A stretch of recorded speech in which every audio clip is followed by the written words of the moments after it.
friends. It's Victoria, and I am here with another episode of Sacred Sexuality.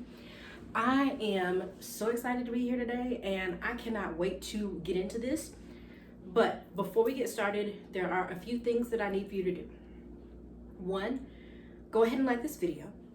2, go ahead and subscribe to my channel so that you don't miss anything that we're going to be talking about, because there are some conversations that we're going to have, and I want you to have them with me. All right, so today we're talking Sunday best, the Black church, and sexuality. And before I get started, I already know, not all churches, not all church people, not all, I know that, but there are more that fall under the category that I'm talking about than don't. So we're going to talk about it. Today's conversation stems from the most recent episode that aired this past Sunday. Now, normally I don't keep up with Sunday best, but I'm gonna be honest. This season I was a little intrigued, and I'm gonna tell you why. I saw the promos hit the interwebs, and I was like, wait, hold on. Is there a lesbian on the show this year? Are we opening up? Are we being affirming? What is going on? So normally there would be commercials, and they'd have this whole rollout. Well, Sister Rona has the world shut down, so what they normally do, they can't do. So they've been relying, like most people, on social media to really push their message out. So I'm scrolling and I see the contestants, and I'm like, wait a second, what is going on right now? There's an actual lesbian contestant. What? Let me do some research. So the contestant I'm talking about, she goes by the stage name Maya B. Girl can blow, number 1. So I was like, okay, all right. There were 3 things that I kind of thought about when I realized that there was an openly queer person on the show. So I was first like, is she an actual lesbian? Because I don't ever want to put a label on somebody that they didn't put on themselves. So that was the first thing. Second, I was like, are they going to let her be open with her sexuality? Or is this going to be like, but don't nobody really talk about it? Because that happens a lot in the Black church. Like, but you don't really discuss it. And then my third question was, if she is open, is she going to make it far? My gut told me, if this girl is going to make it in this competition, she's going to have to tone down the game, because there is no way that this girl is going to get on a national Christian television show and be openly queer. That's just not happening. That goes against the Black church rules. And the Black church rules will let you be a lot of things. You can do a lot in the Black church, but don't be gay, because God don't like the gays. So I watched the episode where she told her story, and as soon as she said that she felt that she could be both queer and Christian, I said, oh, she's gone. She's not gonna make it. These people are gonna send her home tonight. And when she was eliminated, I want to say that I was surprised, but I wasn't.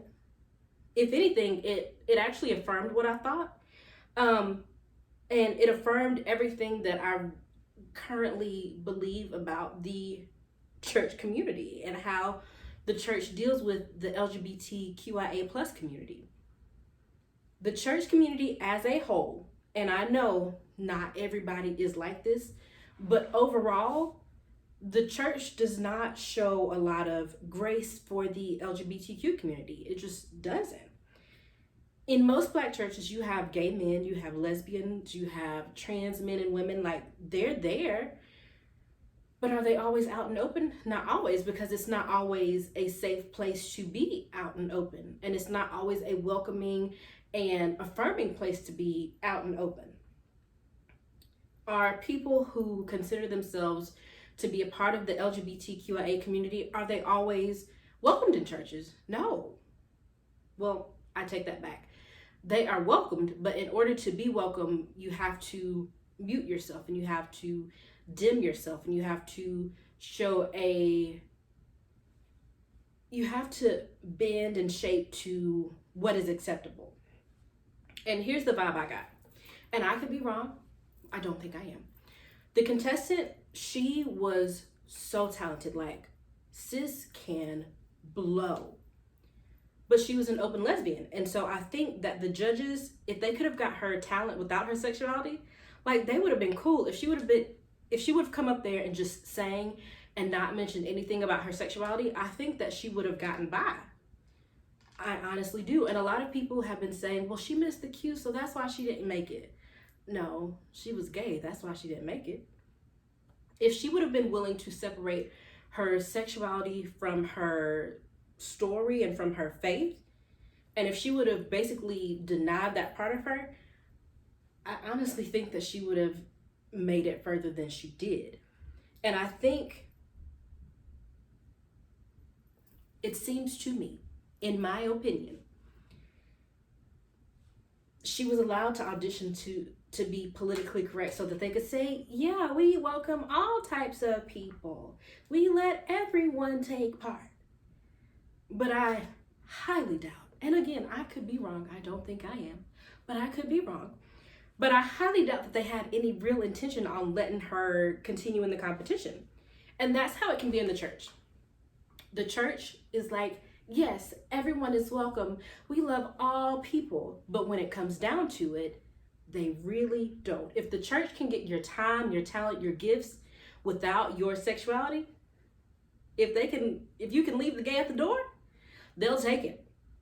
It's like you have to separate yourself and you have to bring the acceptable parts in order to stay around. And a lot of churches operate on a don't ask, don't tell. We won't ask if you won't tell. Sexuality is not something that is discussed. And so there are people that are walking around giving a muted version of themselves because their full authentic selves are not accepted and are not welcome. Then you've also got people who are walking around trying to be functionally heterosexual, or that's how I heard Jackie Hill Perry describe it in a recent interview. She said that she is functionally heterosexual and she loves God more than she loves what she's tempted by, and that is very harmful wording to me, because what you are saying is that the God that you love and the God that you serve does not love you as he created you. And that's just harmful and deadly in some cases. It's just, I don't like that wording. I just don't. I don't believe that God would make us with our feelings and our emotions and with all of these different parts if he didn't want us to live fully in all of those parts. I can't wrap my mind around that. I don't believe that God wants us to live small and stunted lives. I just don't believe that. I don't think that God would want me to be functionally heterosexual. I don't believe that God would want me to limit who I am. I don't believe that that's the God that we serve. We say that we serve a big God and a God that sees all and knows all and a God that loves unconditionally. So if that is that God, why do I have to shrink myself? Why do I have to cut off what is a vital part of me? That don't make sense to me. And I feel like God wants me to live truthfully, and I don't feel like dimming down the gay honors God. I don't feel like living less than my authentic self honors God. And I don't believe that's what God is calling for in this hour. I just don't. Back to Sunday Best. All in all, was I surprised that she got voted off? Absolutely not. No. But I was a little disappointed because in my mind, I had a tiny sliver of hope that they would see past her sexuality and see her heart. In my mind, I was like, well, maybe things have changed. Maybe people aren't as closed-minded as I think they are. Maybe the homophobia is not as prevalent. Maybe things are different. But the show kept going, and as the judges were, giving their critiques and doing their deliberations, I was like, yeah, nah, she going home. She going home tonight. And not because she can't sing, but she going home because she's gay. That's what it is, and it sucks. It sucks that true talent is overlooked and overshadowed by something that is honestly out of her control.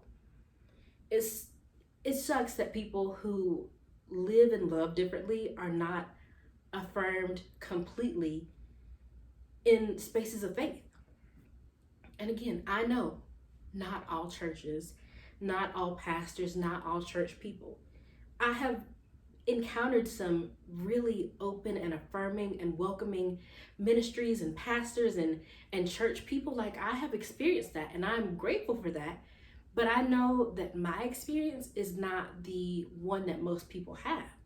I know that there are more people that fall under the unaffirming umbrella than there are that are welcoming and affirming.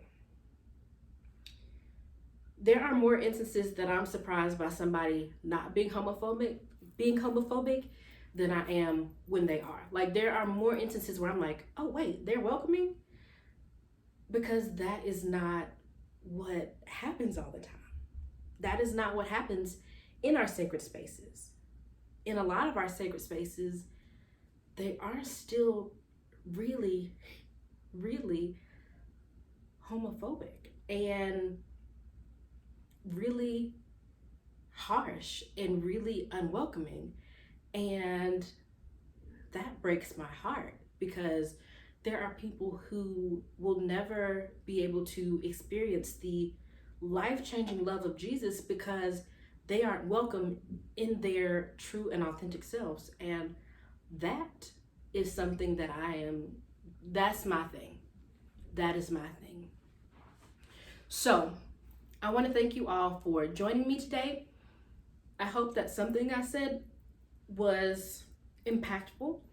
I hope that I gave you something to think about, and I will see you guys next week for another episode of Sacred Sexuality. If you have any comments, questions, or concerns, leave those in the comment box below. I would love to have these conversations. And again, make sure that you like and subscribe to this channel, and I'll see y'all next week.